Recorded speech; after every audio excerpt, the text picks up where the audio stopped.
Broadcasting from Slough.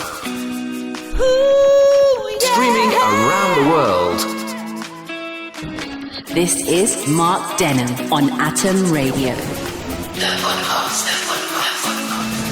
Atom Radio. Oh, yeah. Playing the music you want to hear. The podcast. AtomRadio.co.uk. Hello, welcome to episode 96 of the best bits of Drive Time on Atom Radio. Here we are with another podcast on the way. But first, I need to correct a mistake from yesterday. I did promise you yesterday.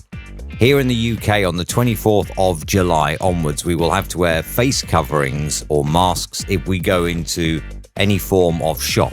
Apparently, unless it's a sandwich shop, which isn't really a shop, even though it sells things and therefore it is a shop. Anyway, in the excitement, I forgot to tell you, having promised you, how to stop your glasses misting up. So I thought I would put it in the podcast right now. Gordon Miller of Miller and McClure Opticians recommends keeping the glasses on top of your mask, meaning they act like a seal to keep it tight to the top of your cheek and restrict air from hitting the lenses.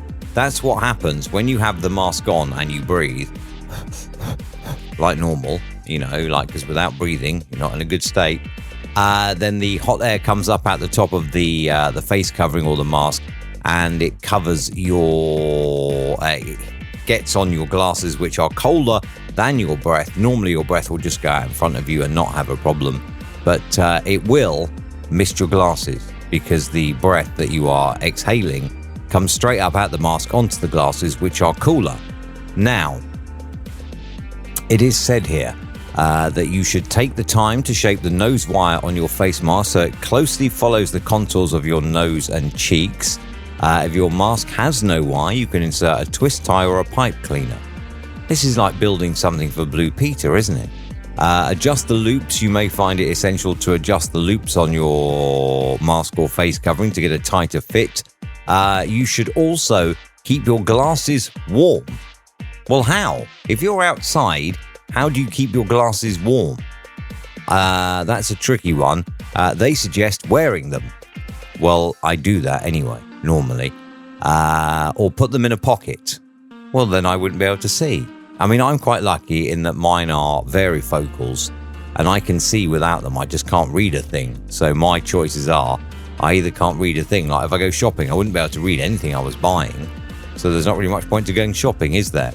Also, ring your optician, book an appointment, take your mask or face covering with you, and then you can have your glasses adjusted to fit to that. Varifocals do need to sit exactly right, otherwise you won't be able to see a thing.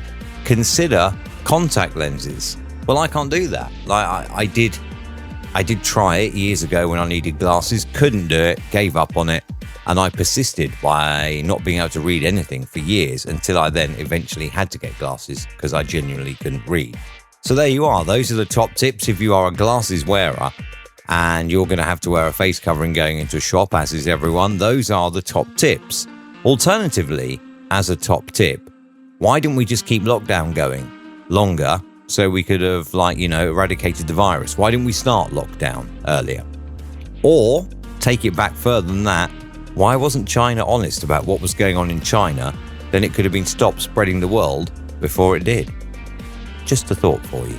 Anyway, on to the podcast. Episode 96 of the best bits of Drive Time this week includes disappointment, shocking news, bin men wars, and a huge stroke of luck. Here they come, this week's best bits of the Atom Radio Drive Time. AtomRadio.co.uk.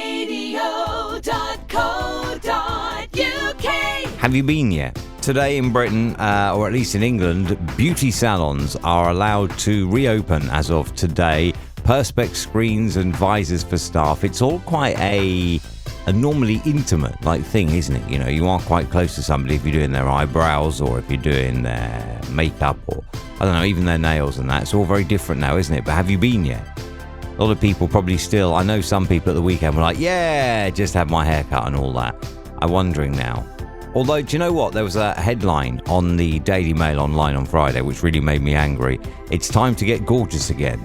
Almost as if you're saying, well, you look rough as hell, So without a beauty salon, you look rough as hell. That's a bit harsh, really, isn't it? Mark Denham on Atom Radio. Atom Radio. Hello to Noah Lyles.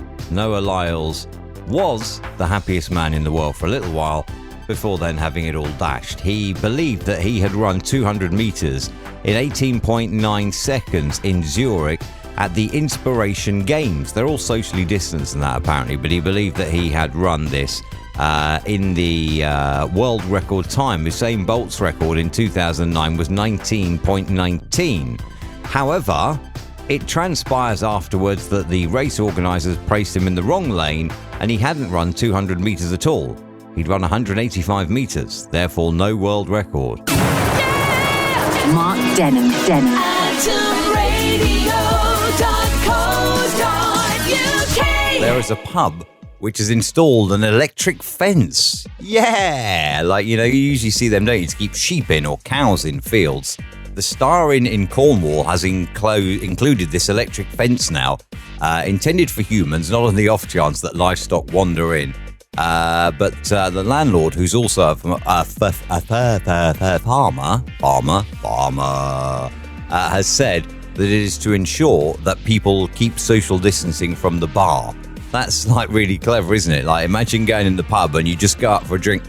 Oh, ow, forget it. I'm going home. I don't feel well. Mark Denham on Atom Radio. Todd Grimshaw in Coronation Street left the show a few years ago. He was in some big storylines, but he left the show after allegations of sexual assault, to which the actor who played him later pleaded guilty in court. Billy Mayhew, the relationship with Billy Mayhew fell apart, and that's how they wrote him out. Bruno Langley obviously had to go following the sexual allegations, to which he later pleaded guilty in court. They are now planning in Weatherfield to recast the character of Todd Grimshaw, in that another actor will play him.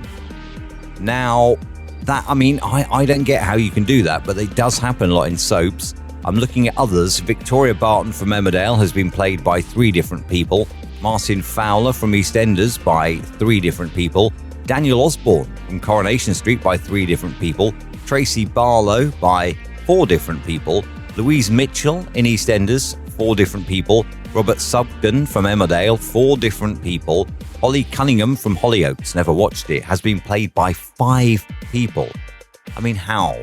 Peter Barlow in Coronation Street, the most recast character ever, 7 different people.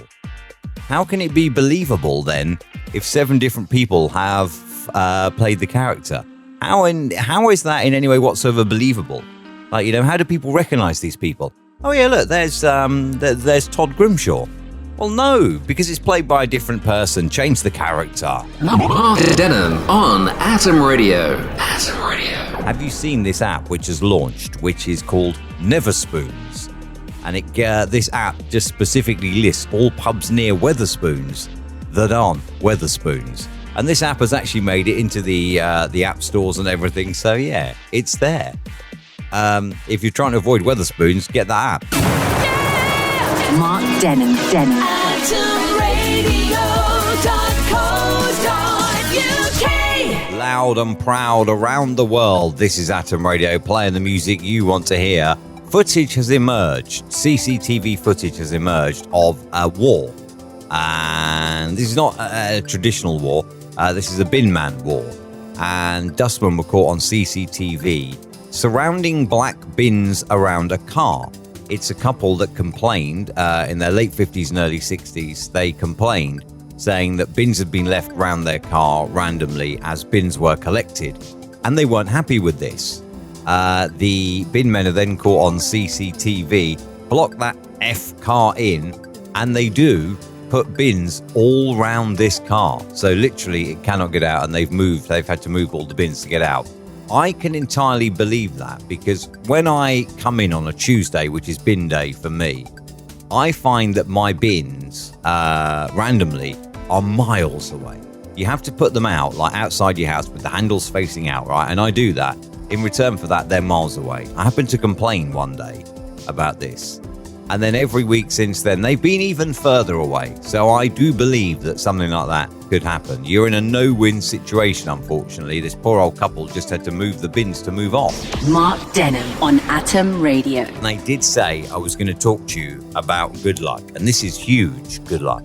A man accidentally won £2 million on a lottery jackpot. How do you accidentally win that? I mean, that's luck. That is luck and a half. It was a scratch-off card, a scratch card that he was given by mistake. The Michigan Lottery announced the unnamed 57-year-old man won the prize on a ticket he was given at a BP gas station in 19440 East 10 Mile Road in East Point, where he stopped to fill one of his tyres with air. It's a long address, isn't it? According to the lottery, the man asked for a $10 Lucky 7 scratch-off, but the clerk accidentally gave him the wrong one. Clark handed me the $20 ticket by mistake. He offered to exchange it for me, but something told me to keep it. The man said in a statement he scratched it off and he won $2 million. Oh, that is luck and a half, isn't it? I may go at 7 o'clock tonight. I may go and get a scratch card. Wish me luck. AtomRadio.co.uk. Episode 96 wraps up. That is one closer to 100.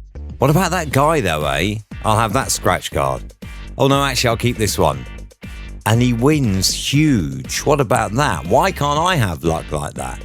Me, I buy a £2.50 Euro Millions ticket, and then I get notification, good news on your ticket. Open up the good news, and I've won £2, which in effect means I've lost 50 pence. That's not a win. In no circumstances is losing 50 pence a win. But I guess I could have lost £2.50, I suppose, but being down on what you invested is not a win. There you go. That is episode 96 of the Atom Radio Best Bits of Drive Time podcast. The show will be back next week. School's out for summer, so you have no excuse to miss the show. Make sure you are listening online, on mobile, or on your smart speaker as well. And we'll do it all again for you next week. Thank you, as always, for checking out the podcast this week. Hope you enjoyed it.